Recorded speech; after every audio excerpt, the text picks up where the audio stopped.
Hello વિદ્યાર્થી મિત્રો, હવે આજના લેક્ચરમાં આપણે બેટરી વિશે શીખવાના છીએ. તો આપણો પ્રશ્ન નંબર 16, બરાબર.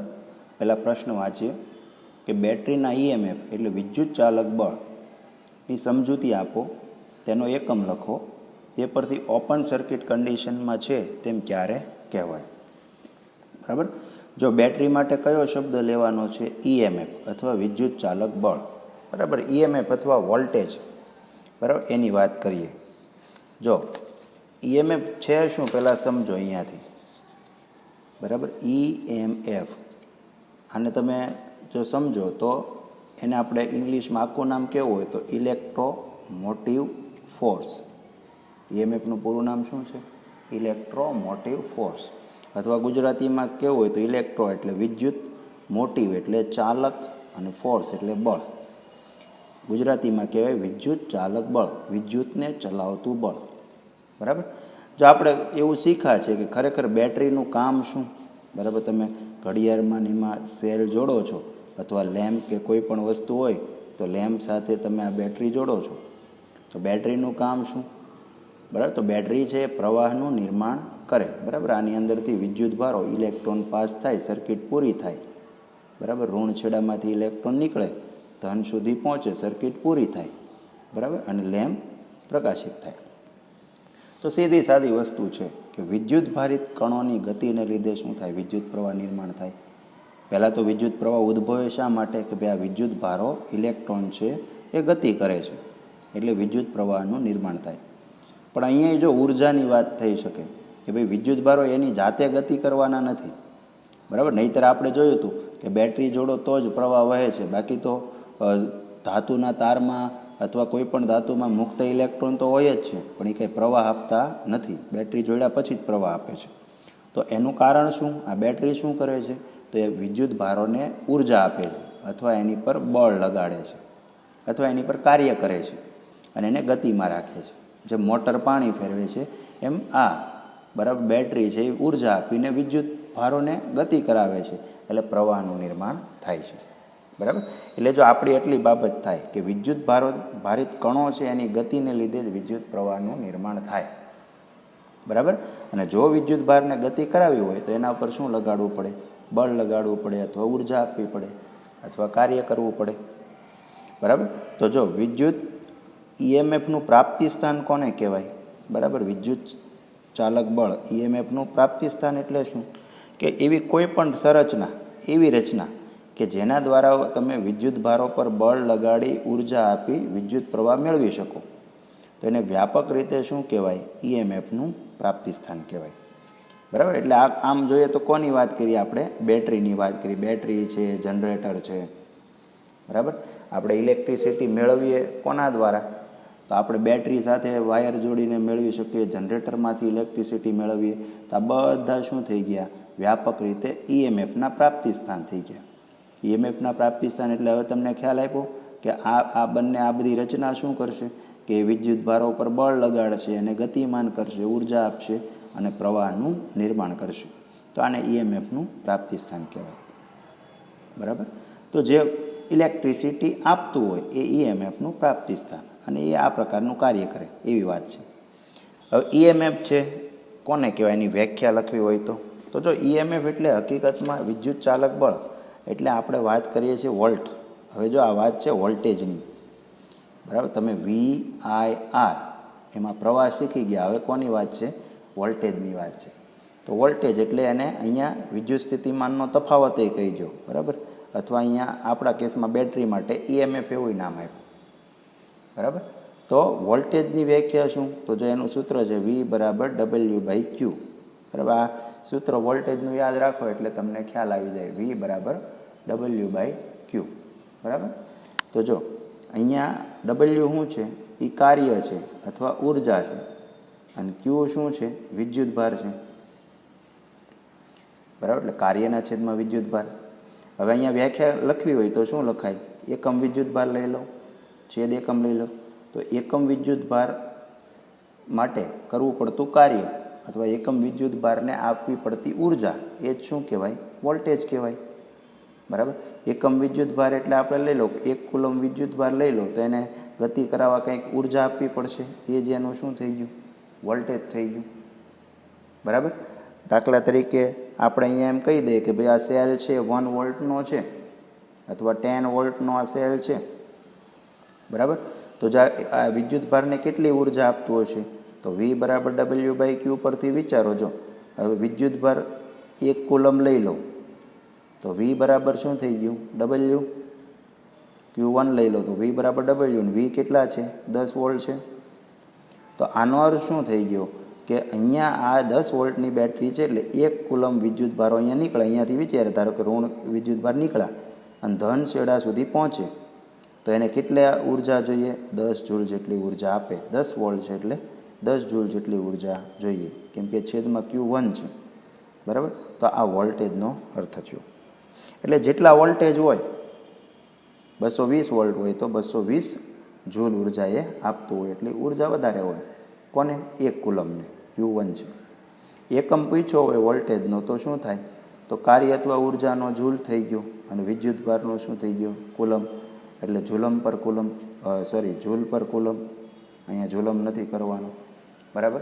તો એકમ શું છે વોલ્ટેજનો? જૂલ પર કુલમ છે. પણ યાદ રાખજો EMF છે એ બળ નથી પણ એકમ વિદ્યુતભાર દીઠ ઉર્જા છે. બરાબર. EMF અથવા વોલ્ટેજની વ્યાખ્યા શું લીધી આપણે? એકમ વિદ્યુતભાર દીઠ ઉર્જા લીધી છે. પણ જો અહીંયા શબ્દ છેતરામણો છે, બળ નથી. કેમ કે અહીંયા તમે બોલો ત્યારે શું આવે? ઇલેક્ટ્રોમોટિવ ફોર્સ આવે. ફોર્સ છે એટલે તમે એમ છો કે આ બળ છે. બળ નથી. એ એકમ વિદ્યુતભાર દીઠ ઉર્જા છે. તમે એનું પારિમાણિક સૂત્ર ગણો. જો બળ હોય તો તમને ખબર છે કે M1L2T-2 આવવું પડે F બરાબર ma પરથી. બરાબર. પણ તમે એનું વોલ્ટેજનું પાસું ગણજો તો જોઈએ બળ જેવું આવતું નથી. W/Q પરથી લાવો તમે ગણો તો એ આવું આવશે નહીં. બીજું એક અહીંયા શબ્દ આપ્યો છે ઓપન સર્કિટ કન્ડિશન. તો ઓપન સર્કિટ કન્ડિશન શું કહેવાય? કે બેટરીની જે સ્થિતિમાં બેટરીમાં કોઈ વિદ્યુતભાર ગતિ કરતો નથી અથવા બેટરીમાંથી કોઈ વિદ્યુત પ્રવાહ વહેતો નથી એને શું કહેવાય? Open circuit condition. બરાબર. એવી સ્થિતિ કે જ્યાં કોઈ પ્રવાહ વહેતો નથી એને શું કહેવાય? Open circuit condition. બહુ સીધી સાદી બાબત છે કે ચાલો અત્યારે આ સેલ છે એની સાથે આ વાયર જોડેલો છે, લેમ્પ ચાલુ છે. બરાબર. કરંટ વહે છે. પણ માની લો આ વાયર અહીંયાથી ટુકડો કરી દઉં તો, અહીંયાથી કાપી નાખું તો આ 2 છેડા છૂટા છે, આવી રીતે વાયર છે. બરાબર. તો અહીંયા વાયરનું કનેક્શન નથી તો જો આ શું થઈ ગયું? ઓપન સર્કિટ કન્ડિશન થઈ ગયું. આ ખુલ્લી સર્કિટ થઈ. ખુલ્લી સર્કિટમાં ક્યારેય પ્રવાહ વહે નહીં. હંમેશા ઇલેક્ટ્રોનનો ગતિપથ પૂર્ણ થવો જોઈએ, લૂપ પૂરું થવું જોઈએ. બરાબર. તો અહીંયા ઇલેક્ટ્રોનનો ગતિપથ પૂર્ણ થવાનો નથી, પ્રવાહ વહેવાનો નથી. તો આ કઈ થઈ ગઈ? ઓપન સર્કિટ થઈ ગઈ. સર્કિટ ખુલ્લી છે, તૂટેલી છે. તો ઓપન સર્કિટ કન્ડિશન એટલે શું? ખ્યાલ આવી ગયો કે એમાં કોઈ પ્રવાહ વહે નહીં, વિદ્યુત પ્રવાહ વહે નહીં અથવા વિદ્યુતભાર ગતિ કરે નહીં. તો એને ઓપન સર્કિટ કન્ડિશન કહેવાય. તો બેટરીનું કામ ખ્યાલ આવી ગયો તમને કે ભાઈ વિદ્યુતભારોને ગતિ કરાવે, બળ લગાડી, ઉર્જા આપી. એના પ્રાપ્તિ સ્થાનો જોયા. EMF એટલે વોલ્ટેજ કીધું, એનો એકમ લીધો, એના માટે સ્પષ્ટતા કરી અને એક ઓપન સર્કિટ કન્ડિશન લીધી. તો બેટરી માટે અલગ અલગ વોલ્ટેજ પછીના સવાલમાં વ્યાખ્યાયિત કરીએ. Question number 17. બેટરીના આંતરિક અવરોધ small r, terminal voltage V સમજાવી તેનો વિદ્યુત ચાલક બળ એપ્સ્યુલા સાથેનો સંબંધ દર્શાવતું સૂત્ર લખો. બરાબર. બેટરી માટે અહીંયા 3 અગત્યની રાશિ છે. એક અગત્યનું સૂત્ર આવે છે. સમજો કઈ કઈ વસ્તુ વાત કરી, સંજ્ઞાને યાદ રાખો કે બેટરીનો એક તો આંતરિક અવરોધ small r, terminal voltage capital V અને વિદ્યુત ચાલક બળ એપ્સ્યુલા સાથેનો સંબંધ દર્શાવતું સૂત્ર લખો. હવે શું છે? તો હકીકતમાં બેટરી માટે અહીંયા 2 વોલ્ટેજ વ્યાખ્યાયિત કર્યા છે. જો વિદ્યુત ચાલક બળ વોલ્ટેજ છે એ તો તમને ખબર છે અને આપણે શું કીધું? એપ્સ્યુલા કહી દીધું, EMF એપ્સ્યુલા કીધું. બરાબર. અને બીજો શું કીધું? Terminal voltage. તો બેટરી માટે આ 2 વોલ્ટેજ શું છે એ સમજો. બરાબર. આંતરિક અવરોધ તો તમને ખબર છે કે બેટરી છે એની અંદર એ કેમિકલ્સ હોય. બેટરી છે કોઈને કોઈ કેમિકલ્સની બનેલી હશે તો એ કેમિકલ્સને અવરોધ હશે એટલે બેટરીનો પોતાનો અવરોધ એનો શું થઈ ગયો? આંતરિક અવરોધ. કોઈ પણ ઇલેક્ટ્રોનિક રચના લ્યો એના અવરોધ હોવાનો. તમે હીટર લ્યો, બલ્બ લ્યો તો બલ્બમાં ફિલામેન્ટ હોય, હીટરની અંદર તાર હોય. તો દરેક ઇલેક્ટ્રોનિક રચના કંઈક ને કંઈક અવરોધ ધરાવે. તો બેટરીના રસાયણોને લીધે એનો જે અવરોધ હોય એ શું થઈ ગયો? આંતરિક અવરોધ. પણ આ બે વોલ્ટેજ સમજીએ શું છે તેના માટે ચલો પહેલી આકૃતિ લઈએ. તો માની લો અહીંયા કોઈ વિદ્યુત કોષ છે, બરાબર, અને અંદર શું કર્યું છે કે બે ધાતુના સળિયા છે જેને આપણે ઇલેક્ટ્રોડ કહીએ છીએ, અને એની અંદર કેમિકલ લિક્વિડ ભરેલું છે એને ઇલેક્ટ્રોલાઇટ અથવા વિદ્યુત વિભાજ્યનું દ્રાવણ કહીએ. તમે વિદ્યુત વિભાજ્યના કોષ બધા શીખેલા છો, વોલ્ટાનો કોષ, લેક્લાન્ચે કોષ. તો આપણને ખબર છે કે ધાતુના બે સળિયા હોય, ઇલેક્ટ્રોડ કહેવાય, એને અંદર કેમિકલ્સ લિક્વિડ ભર્યું હોય તો એ ઇલેક્ટ્રોલાઇટ અથવા વિદ્યુત વિભાજ્યનું દ્રાવણ કહેવાય. તો આ સેલ બનાવ્યો, એમાં માની લો આ બરાબર આ બે ઇલેક્ટ્રોડ છે, બરાબર. અહીંયા આપણે વ્યવસ્થિત દોરવું હોય તો આખા આ ધાતુના ડૂબાડેલા સળિયા છે. હવે અહીંયા આપણે વોલ્ટેજ ધારી લઈએ કે ધન ઇલેક્ટ્રોડ અને વિદ્યુત વિભાજ્યના સંપર્ક બિંદુ એ પાસે સ્થિતિમાન કેટલું છે? V+. બરાબર, તમે સમજી લો કે આ પોઝિટિવ છેડો છે, આ નેગેટિવ છેડો છે. બેટરીને બે ધ્રુવો હોય, ધન અને ઋણ, તો એમાં P અને A, બરાબર, આ સળિયો છે, લિક્વિડને જ્યાં ટચ થયો છે સંપર્ક બિંદુ A, બરાબર, ત્યાં વોલ્ટેજ શું કીધું? V+ કીધું. અને નેગેટિવ છેડો એ જ્યાં લિક્વિડને સંપર્કમાં છે B બિંદુ પાસે, ત્યાં વોલ્ટેજ શું કીધું? V- કીધું. એટલે આનો વોલ્ટેજ V+ છે, આનો V- છે, બરાબર. તો જો હવે બેટરીમાં અહીંયા પ્રવાહ વહેતો નથી, આ ખાસ જોજો. અત્યારે જો મેં અહીંયા બેટરીને બહારથી સર્કિટ પૂરી કરી નથી, બહારથી કોઈ લેમ્પ કે કોઈ વસ્તુ પણ જોડેલી નથી, એટલે અત્યારે કોઈ પ્રવાહ વહેતો નથી, બેટરી યુઝમાં નથી, બરાબર. તો હવે જો P અને N વચ્ચે વિદ્યુત સ્થિતિમાનનો તફાવત કેટલો થશે? અહીંયા PD લખ્યું એટલે શું સમજવું? PD એનું પૂરું નામ છે, P એટલે પોટેન્શિયલ અને D એટલે ડિફરન્સ, બરાબર. એટલે પોટેન્શિયલ એટલે વિદ્યુત સ્થિતિમાન અને ડિફરન્સ એટલે શું કહેવાય? તફાવત. એટલે વિદ્યુત સ્થિતિમાનનો તફાવત, બરાબર. એટલે પોટેન્શિયલ ડિફરન્સ એટલે શું? વિદ્યુત સ્થિતિમાનનો તફાવત. ઇંગ્લિશ ટૂંકમાં એને PD લખાય. એટલે વોલ્ટેજ. તો ચાલો આ P અને N વચ્ચેનો વોલ્ટેજ શું થઈ ગયો? તો જો તફાવત લેવાનો છે એટલે બે વોલ્ટેજ આપણા કયા હતા? V+ ને V-. તો જો V+ માઇનસ V-, બરાબર. જો આ ધન છે એટલે આ +V+ છે, અને આ ઋણ છે એટલે અહીંયા માઇનસ લગાડ્યું. વેલ્યુ આની V+ ને આની વેલ્યુ V- છે. એટલે જો તફાવત કેટલો છે? V+ માંથી આ -V- છે. V- આ સંજ્ઞા છે, આટલી સંજ્ઞા છે, અને આ માઇનસ શા માટે? કેમ કે ઋણ સ્થિતિમાન છે. તો -V- બરાબર શું થયું? V+ + V-. તો આને આપણે શું કહીશું? બેટરીનું EMF એપ્સ્યુલા કહીશું, બરાબર. એટલે જો વાત શું આવી અહીંયા? તમને ખ્યાલ આવ્યો કે જ્યારે બેટરી સર્કિટમાં જોડેલી ન હોય અથવા ઉપયોગમાં લેવાની ન હોય ત્યારે P અને N વચ્ચે ક્યાંક વિદ્યુત સ્થિતિમાનનો તફાવત હશે. કેટલો હશે? તો કે V+ + V- જેટલો હશે. તો અત્યારે આ વોલ્ટેજને શું કહેવાય? બેટરીનું EMF એપ્સ્યુલા કહેવાય. એટલે પ્રવાહ વહેતો ન હોય, બેટરી જોડેલી ન હોય ત્યારે વોલ્ટેજને આપણે શું કહીએ છીએ? એપ્સ્યુલા EMF કહીએ છીએ, બરાબર. હવે આ બેટરીને ક્યાંક સર્કિટમાં જોડીએ કે અહીંયાથી કોઈ લેમ્પ કે નાનો એવો પંખો જોડીને સર્કિટ પૂરી કરીએ, બરાબર, તો શું સ્થિતિ થાય? તો વોલ્ટેજ કેટલો થાય? હવે એવી વાત કરીએ. એટલે બીજા ભાગમાં આપણે શું કરીએ કે બેટરીને આપણે બાહ્ય અવરોધ સાથે જોડી દીધેલી છે, એવું ધ્યાનમાં રાખો. જો આકૃતિ જુઓ એટલે તમને ખબર પડે કે આ આપણી બેટરી છે, બરાબર. આગળની જ આકૃતિ છે, પણ હવે એને P અને N છેડા છે એને જો અવરોધ R સાથે જોડી દીધા. આ અવરોધ અથવા કોઈ લેમ્પ કે કોઈ પણ વસ્તુ છે, બરાબર, જે આપણે ચલાવીએ છીએ. તો હવે સર્કિટ પૂરી કરી દીધી એટલે બેટરીને બાહ્ય અવરોધ સાથે જોડો તો જો અહીંયા પરિપથમાં પ્રવાહ વહેવાનો છે, આ બાહ્ય પરિપથમાં પ્રવાહ વહેવાનો છે ને બેટરીની અંદર એ પ્રવાહ વહેવાનો છે. દાખલા તરીકે દિશા દર્શાવી તો આ P પોઝિટિવ છે ને આ નેગેટિવ છે. આપણને ખબર છે રેવાજિક પ્રવાહ ધનથી ઋણ વહે, એટલે જો અહીંયાથી પ્રવાહ નીકળશે, તીર જોઈ લો અહીંયા આવી, પછી C થી D જાય અહીંયા અવરોધમાં, ત્યાંથી પાછો અહીંયા N પાસે જાય, ત્યાંથી આ બેટરીની અંદર, પછી ત્યાં B થી A જશે, પ્રવાહ આમ ફરીને આ બાજુ આવ્યો અને આમ લૂપ પૂરું થશે, બરાબર. મારી પેન ફરે છે એ પ્રમાણે લૂપ પૂરું થશે, એટલે સમઘડી દિશામાં અહીંયા પ્રવાહ ચાલે. બાહ્ય પરિપથમાં જો તો પ્રવાહ અહીંયા બાહ્ય અવરોધમાં જો તો કરંટ ક્યાંથી ક્યાં ગયો? C થી D તરફ જાય છે જો. અને વિદ્યુત વિભાજ્યના દ્રાવણમાં કરંટ ક્યાં વહે છે?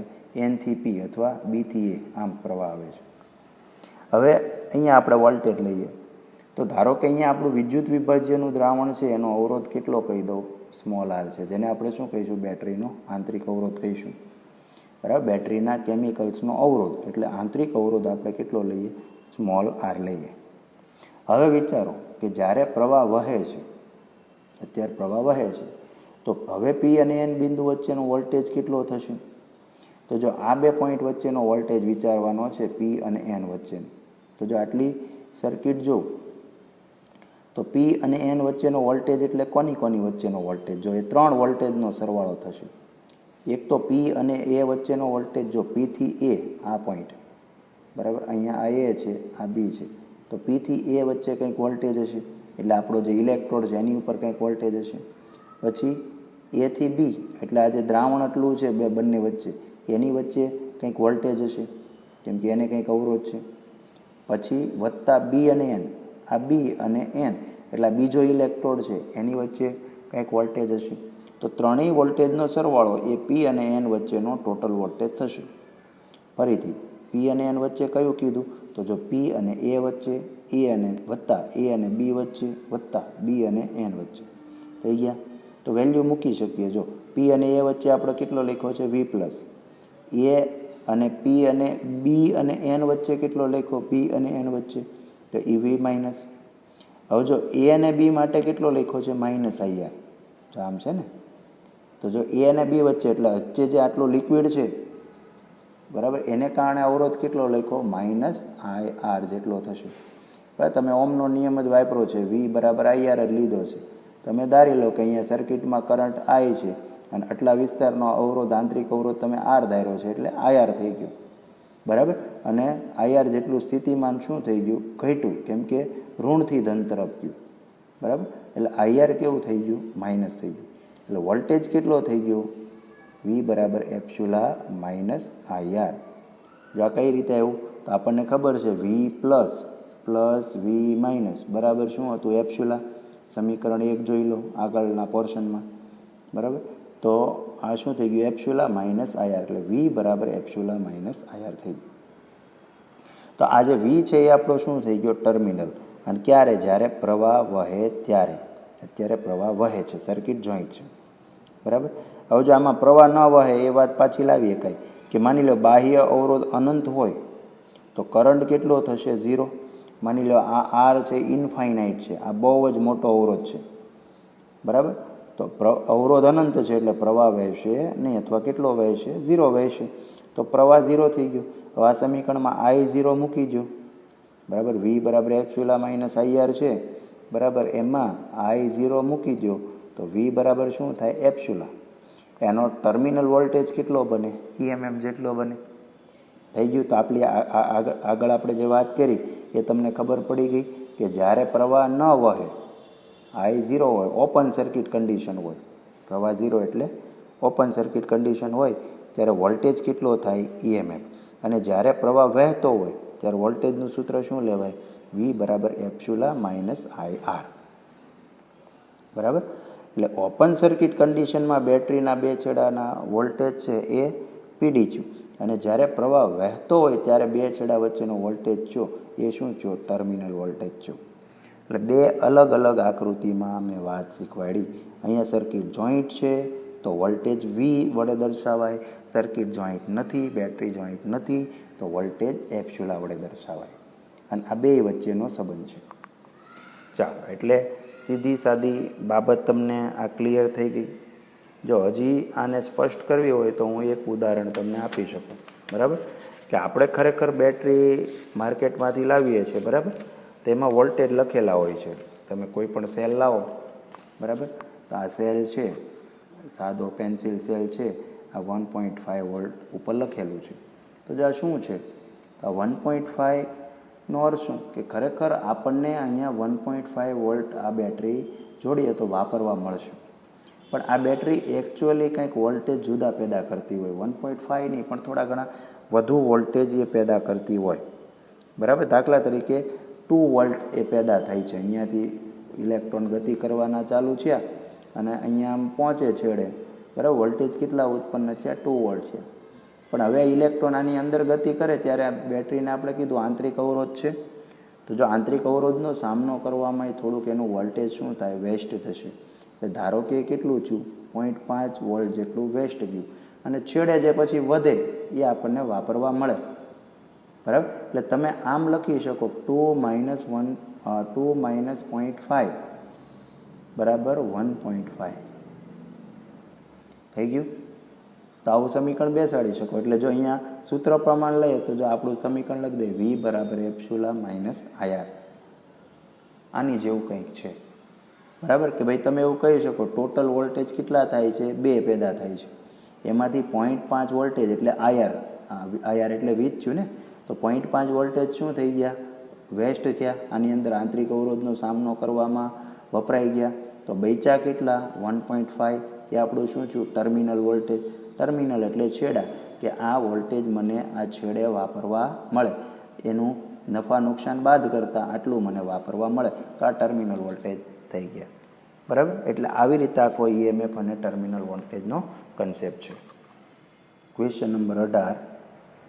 એપ્સિલોન EMF તથા R આંતરિક અવરોધ ધરાવતી બેટરી સાથે કેપિટલ R બાહ્ય અવરોધ જોડતા વહેતા મહત્તમ પ્રવાહનું સૂત્ર ધારો. એટલે જો શું પ્રશ્ન છે કે ભાઈ મને એક બેટરી આપી છે, કેવી, જેનું EMF એપ્સિલોન છે ને આંતરિક અવરોધ કેટલો છે, સ્મોલ r. જો અહીંયા આકૃતિમાં જોતા જાઓ, આ એપ્સિલોન EMF અને R આંતરિક અવરોધવાળી આ બેટરી છે.